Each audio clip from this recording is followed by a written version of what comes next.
মৰমৰ ছাত্ৰ ছাত্ৰীসকল, তোমালোকৰ প্ৰিয় চেনেল মেথছ অসমলৈ মই তোমালোকক স্বাগতম জনাইছো। আজি মই তোমালোকৰ আগত অনুশীলনী 1.3 3 নম্বৰৰ অংকখিনি কৰি দিবলৈ ওলাইছো। ইতিমধ্যে মই তোমালোকৰ আগত 7টা ভিডিও তোমালোকৰ অধ্যায় অনৰ ওপৰত কৰিছো আৰু এই ভিডিওৰ ডেসক্ৰিপশনত এই 7টা ভিডিওৰ লিংক দিয়া আছে। যিসকল মৰমৰ ছাত্ৰ ছাত্ৰী সেই 7টা ভিডিও চোৱা নাই তোমালোকে সেই ডেসক্ৰিপশনত দিয়া লিংকৰ পৰা সেই 7টা ভিডিও চাব পাৰা। বলা এতিয়া আমি আজি 8 নম্বৰ ভিডিওত আমি পঢ়িম 3 নম্বৰৰ অংকৰ পৰা। 3 নম্বৰৰ অংকটোত কি দিয়া আছে, তলত দিয়া বিলাক p/q হিত প্ৰকাশ কৰা যত p আৰু q অখণ্ড সংখ্যা আৰু q not equal to 0। 1 number 0.6 bar, 2 number 0.47 bar, 3 number 0.001 bar, 4 number 0.54 bar, 5 number 0.59 bar। Okay,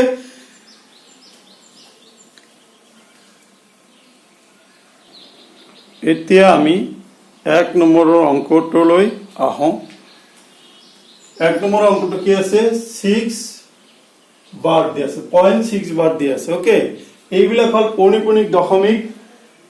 ভগ্নাংশ। এই পৌনঃপুনিক দশমিক ভগ্নাংশ কেনেকৈ আমি পৰিমেয় সংখ্যাত প্ৰকাশ কৰো, দ্যাট মিন্স p/q হিত প্ৰকাশ কৰিব পাৰো। ইতিমধ্যে মই এই বিষয়ে মোৰ যোৱা বছৰতে পুনৰ আলোচনা চেপ্টাৰৰ আৰ অনৰ 9 নম্বৰ অংক 9 নম্বৰত অংকখিনি মই কৰি দিছো। তোমালোকে সেই ভিডিওটো চাব পাৰা, তাতে আছে। সেম নিয়মতে আমি ইয়াতে অংকখিনি তোমালোকৰ আগত কৰি দিবলৈ যত্ন কৰিম। ওকে, এই একে নিয়মৰ মই এই অংকখিনি দুটা নিয়মত কৰা যায়, তাৰে ভিতৰত শৰ্ট যেটো মেথড সেইটো মই তোমালোকৰ আগত আলোচনা কৰিম। আৰু যদি কোনোবাই বিচৰা যে স্যাৰ সেই আৰু এটা যে ফৰ্মুলা আছে সেই ফৰ্মুলাটো কৰি দিয়ক স্যাৰ, সেইটো মই কৰি দিব পাৰিম। গতিকে তোমালোকে প্ৰথমতে আমি শৰ্ট মেথডটোৱে কৰাটো ভাল হ'ব, সেইটো মই কৰাই দিছো। ওকে, ইয়াতে কি কৰিবা দেখা, এটা ভালকৈ এটা যদি আমি বুজো বাকিখিনি বুজিব পাৰিম। তোমালোকে প্ৰথমতে সমান সমান দিবা, দিলা, দিয়াৰ পিছত এনেকুৱা এটা আজ দিছো। এই আজডালৰ ইয়াতে দেখা দশমিকৰ পিছত কেইঘৰৰ ওপৰত পৌনঃপুনিক আছে, ইয়াতে নিশ্চয় 11ৰ ওপৰত আছে, তলত এটা 9 দিবা, দিলা। ইয়াতে দশমিকৰ পিছত আৰু পৌনঃপুনিকৰ বাওপিনে কোনো সংখ্যা নাই, গতিকে ডাইৰেক্ট তোমালোকে এই 6টো বহাই দিবা। বুজিছা, এইটো হ'ব। ওকে, এতিয়া যেহেতু এইটো কটাকটি যায়, 3 দি কাটিলে 2 বাৰ, 3 দি কাটিলে 3 বাৰ, গতিকে ইয়াৰ কাৰেক্ট আনসাৰ উইল বি 2/3 হ'ব ৰিকোয়াৰ্ড আনসাৰ। মই কি কৈছো যে দশমিকৰ পিছত পৌনঃপুনিক যি কেইঘৰৰ ওপৰত আছে তলত সেই কেইটা কি দিব লাগিব, 9 দিব লাগিব। সেইটো এটা আছে, এটা দিছো, তাৰপিছত এইটো পৌনঃপুনিকটো উঠাই ইয়াতে বহাই দিছো, তাৰপিছত এইটো আমি কটাকটি কৰিছো। কটাকটি কৰাৰ পিছত আমি অংকটো পাই গৈছো। ওকে, এতিয়া আমি 2 নম্বৰ অংকটিলৈ যাও। ওকে, 2 নম্বৰ অংকটো চোৱা, ইয়াতে মই ডাইৰেক্ট কৰি দিও। 2 নম্বৰৰ ঠিক মই কি কৈছিলো, প্ৰথমতে তোমালোকে কি কৰিবা, প্ৰথমে আজ দিয়া। ইয়াতে চোৱা দশমিকৰ পিছত এটাৰ ওপৰত কি আছে, পৌনঃপুনিক আছে, তেতিয়াহলে তলত এটা 9 দিয়া। পৌনঃপুনিকৰ বাওপিনে দশমিকৰ সোঁপিনে কেইঘৰ আছে, 1 ঘৰ, যাৰ ওপৰত কি পৌনঃপুনিক দিয়া নাই, গতিকে 1 ঘৰ আছে মানে কি তোমালোকে এটা শূন্য দিব লাগিব। যদি পৌনঃপুনিক নাই, দশমিকৰ পিছত আছে কিন্তু পৌনঃপুনিক নাই, না থাকিলে এনেকুৱা এটা শূন্য দিবা। তেতিয়াহলে ইয়াৰ কাৰণে 9 আৰু ইয়াৰ কাৰণে 0। এতিয়া তোমালোকে কি কৰিবা, ওপৰত এই যি থাকে দশমিকৰ বাওপিনে থাকিলে তোমালোকে লিখিব পাৰা 47, এটো লিখি মাইনাস এই পৌনঃপুনিকৰ বাওপিনে কিমান আছে, 4টো মাইনাস কৰি দিয়া। মই আকৌ কৈছো, ভেরি ইম্পর্টেন্ট এই রুলটো চাবা।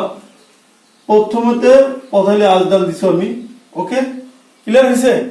আচ্ছা, ভয় খাব নালাগে, দেখা অলপ মূৰত সোমাব লগা হেৰি। তাৰপিছত এই পৌনঃপুনিক কেইঘৰৰ ওপৰত আছে, এই হল এটা 9 দিছো সেই 9টো দিয়াৰ পিছত পৌনপুনিক বাবিনত এটা অংক আছে সেই এটা অংকৰ কাৰণে যেহেতু পৌনপুনিক নাই ইয়াৰ কাৰণে এটা শূন্য দিব লাগিব ওকে তলৰখিনি গল বুজি পাইছা এতিয়া ওপৰত কি লিখিবা এইটো কিমান আছে জি থাকে এই দশমিকৰ বাবিনত থাকিলেও হোক কোনো কথা নাই এই গোটেইখিনি সংখ্যা ইয়াতে লিখা লিখিলো 47 কিন্তু পৌনপুনিক নথকা কি আছে 4 এই 4টো মাইনাস কৰি দিয়া এতিয়া আমি যদি এটো মাইনাস কৰো এটোৰ পৰা এটো মাইনাস কৰিলে কিমান হ'ব 43/90 গতিকে 43/90 হ'ব তোমালোকৰ অংকটোৰ আনসাৰ বলা আৰু এটা অংক লৈ যাও এইটো সেম এনেকৈ পথলে আজদাল দিলু দেয়াৰ পিছত পৌনপুনিক তিনটা ঘৰৰ পিছত আছে গতিকে তলত তিনিটা 9 হ'ব হল উপরে তার কোনো সংখ্যা নাই গতিকে ডাইরেক্ট এই যে 001 that means we can write কি 1/99 গতিকে আনসারটা হবে 1/999 এতিয়া সোয়া এই 4 নম্বৰৰ অঙ্ক আৰু আমি 1 নম্বৰৰ অঙ্ক বা 3 নম্বৰৰ অঙ্কৰ নিচিনা একে কি কৰিম প্ৰথমতে এটা দিলো এটো দুই ঘৰৰ পিছতে দুটাৰ ওপৰতে পৌনপুনিক গতিকে দুটা 9 আৰু ইয়াতে একো নাই তেতিয়া লিখিব 54 ওকে এতে 54 9 দি কাটিলে 6 9 গুণ 54 9 9 11 গুণ 99 গতিকে ইয়াতে কিমান হ'ব 6/11 will be the required answer নিশ্চয় আশা কৰিম মই আজি তোমালোকৰ আগত কৰি দিয়া অংকখিনি তোমালোকৰ মূৰত নিশ্চয় সময়ছে সমাবলৈ যত্ন কৰা মই বাৰে বাৰে বুজাই দিবলৈ চেষ্টা কৰিম কিন্তু তোমালোকে অংকখিনি কৰিব লাগিব কাৰণ কি এই 3 নম্বৰ আৰু অনুশীলনী আৰ অনৰ 9 নম্বৰ ইয়াৰ পৰা এটা বা দুটা সমস্যা পাবাই শিওৰ এন্ড সাৰ্টেন ইয়াৰ পৰা পাবাই বা উদাহৰণৰ এনেকুৱা অংক আছে তাৰ পৰা কিন্তু পাবা this is common question for your examination গতিকে তোমালোকে এইখিনি কিন্তু পঢ়িবই লাগিব ওকে এতিয়া আমি পঢ়িম লাষ্টৰ হেৰিটো লাষ্ট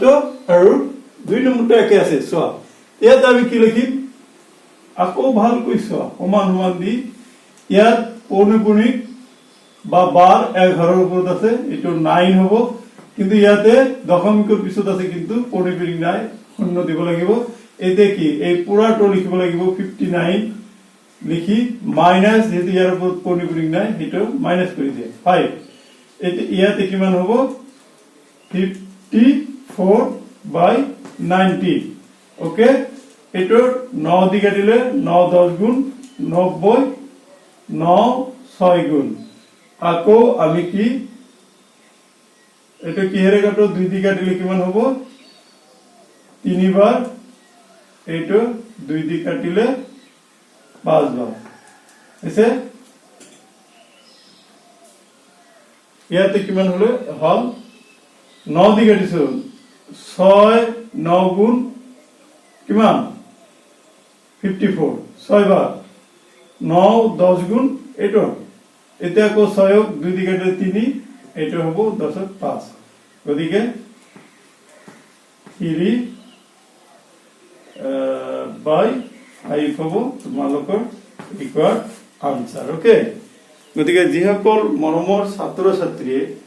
এই অংকটো কৰিবা হিহঁতৰ আনসাৰটো দিব 3/5 ওকে গতিকে তোমালোকে ঘৰত যদি এইখিনি প্ৰেক্টিস কৰা নিশ্চয় তোমালোকৰ এই হেৰিখিনি বুজি পাবা ওকে এতিয়া আমি 6 7 আৰু 8 নম্বৰ অংকলৈ আহো 6 নম্বৰ অংকটো কি দিয়া আছে দেখা 6 নম্বৰ দিয়া আছে 0.345 45 এর উপর বার আছে তেতালে মই নিয়মটো তোমালোকে কি শিকাইছিলো পছলে আজডাল দিয়া দি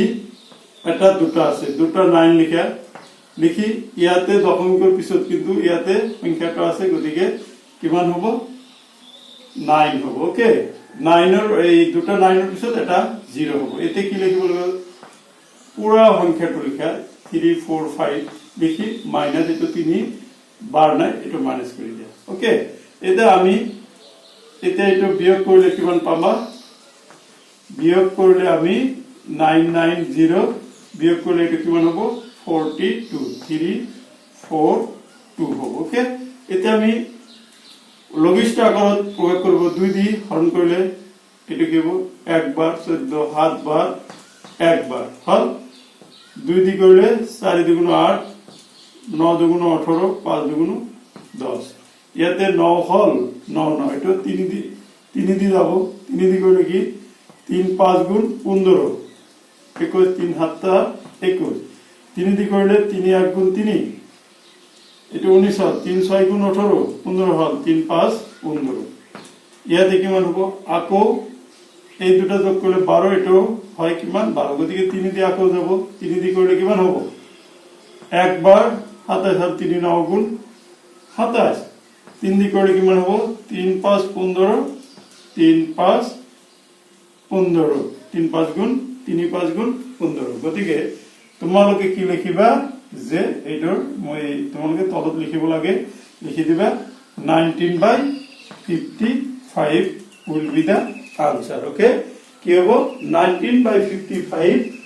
এই অঙ্কটোৰ আনসার হ'ব okay next আমি next অঙ্কলৈ আহো এইটো আমি কি কৰিম এইটো অকণমান বেলেগ দিয়া আছে পথলে আজ দিয়াৰ পিছত আমি কি কৰিম ইয়াৰ কাৰণে দুটা 9 এই দুটা 9 তাৰ পিছত দুটা 9 এইটো কিন্তু নহব দে এইটো কিন্তু তোমালোকে লব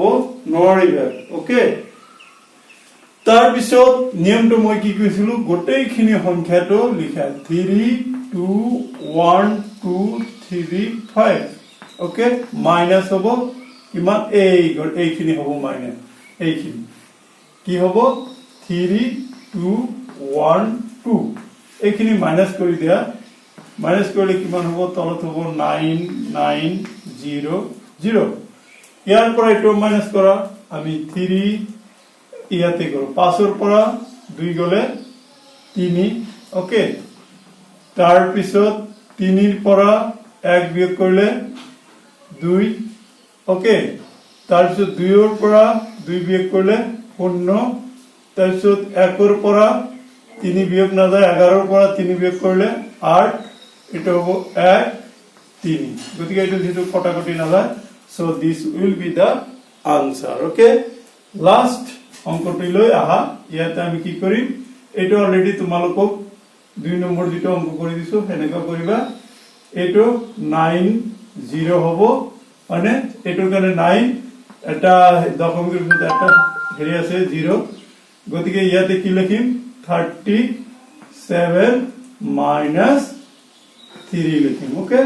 ইয়াতে 37 over 3 মাইনাস করলে কিমান হ'ব 34/90 দুই দি করলে 17 আর দুই দি করলে 45 গতিকে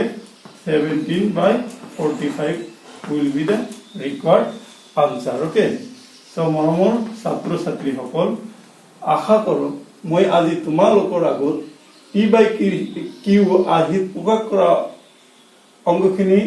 আলোচনা কৰিলো আৰু এই অংকখিনি তোমালোকে নিশ্চয় বুজি পাইছে ওকে হয়তো শেষত ভিডিওটো চাই যদি তোমালোকৰ ভাল লাগিছে তেতিয়াহলে ভিডিওটোতে এটা লাইক দিবা আৰু হলে এটা কমেন্ট কৰিবা আৰু বন্ধু বান্ধৱীৰ লগত বেছি বেছিকৈ শেয়াৰ কৰিবা থ্যাংক ইউ ফৰ ওয়াচিং